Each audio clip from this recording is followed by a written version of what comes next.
শেখ হাসিনার পতনের পর অনেকটা গায়ে পড়েই বাংলাদেশের সাথে বৈরী সম্পর্ক তৈরি করেছে ভারত ও নরেন্দ্র মোদী সরকার। বন্ধ করে দিয়েছে ভিসা বাণিজ্য। ডক্টর মোহাম্মদ ইউনূসও কম নন, তিনিও একের পর এক পদক্ষেপ নিচ্ছেন ভারতের বিরুদ্ধে।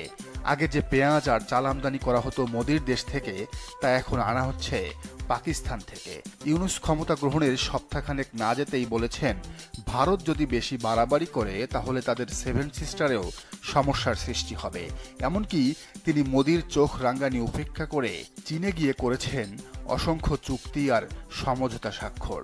ইউনূসের এসব কথাবার্তা আর পদক্ষেপে যে ভারত অখুশি তা অবশ্য জানিয়ে দিয়েছেন মোদি নিজেই। ইউনূসের সাথে দেখা করে তিনি বলেছেন, এমন মন্তব্য আর কাজ যেন তিনি আর না করেন। কিন্তু বাংলাদেশ কি আর ভয় পাওয়ার পাত্র? মোদির এত সব কঠিন হুঁশিয়ারির মধ্যেই এবার ভারতের বুক কাঁপিয়ে দেওয়ার মতো সিদ্ধান্ত নিয়েছেন ডক্টর মোহাম্মদ ইউনূস। তো কি সেই সিদ্ধান্ত? চলুন যাওয়া যাক মূল খবরে। দর্শক, তার আগে অনুরোধ, এই চ্যানেলে নতুন হলে সাবস্ক্রাইব করে বেল আইকনটি বাজিয়ে দিন। লালমনিরহাট বিমান ঘাঁটি, আপনারা নিশ্চয়ই এর নাম শুনেছেন, কিন্তু জানেন কেন কয়েক দশক ধরে বন্ধ এই ঘাঁটিটি? কারণ একটাই, ভারতের ভেটো। ভারত চায় না এই বিমান ঘাঁটিটি চালু হোক। তবে শেখ হাসিনা ভয় পেলেও ইউনূস নাছোড়বান্দা। তিনি এবার উদ্যোগ নিয়েছেন এই বিমান ঘাঁটিটি চালু করার। ইতিমধ্যে সেখানে নিঃশ্বাস ফেলছে পাকিস্তানের ফাইটার প্লেন JF-17, যা কিনা একেবারে ভারতের লাগোয়া, ভারতের পশ্চিমবঙ্গ থেকে মাত্র 10 কিলোমিটার দূরত্বে। এমনিতেই বিমান ঘাঁটি, তার উপর ভারতের চিরশত্রু পাকিস্তানের শক্তিশালী বিমানের আনাগোনা, সব মিলিয়ে ভারত যেন কাঁপছে, দুরুদুরু করছে নরেন্দ্র মোদীর বুক।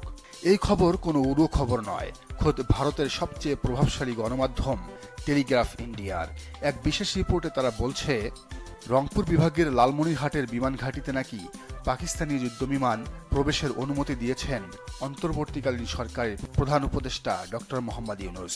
শুধু কি তাই, পাকিস্তানে এরই মধ্যে 5 জন সিনিয়র কর্মকর্তাকে পাঠিয়েছেন এসব বিমান কিভাবে চালাতে হয় তার প্রশিক্ষণ গ্রহণের জন্য। টেলিগ্রাফ আশঙ্কা প্রকাশ করেছে, এর মাধ্যমে বাংলাদেশের উত্তরবঙ্গ পাকিস্তানের ঘাঁটিতে পরিণত হবে এবং তা ভারত ও মোদির নিরাপত্তার জন্য ব্যাপক সমস্যার সৃষ্টি করবে। এদিকে পাকিস্তানের বিমান যখন ভারতের একেবারে নাকের ডগায়, তখন মোদির আরেক জম চীনের তিস্তা মহাপরিকল্পনার বাস্তবায়ন শুরুর পথে রংপুরের তিস্তা অঞ্চলেই। আর এটিও ভারতের একেবারে ঘরের কাছে, মমতা বন্দ্যোপাধ্যায়ের রাজ্য পশ্চিমবঙ্গের কোল ঘেঁষে।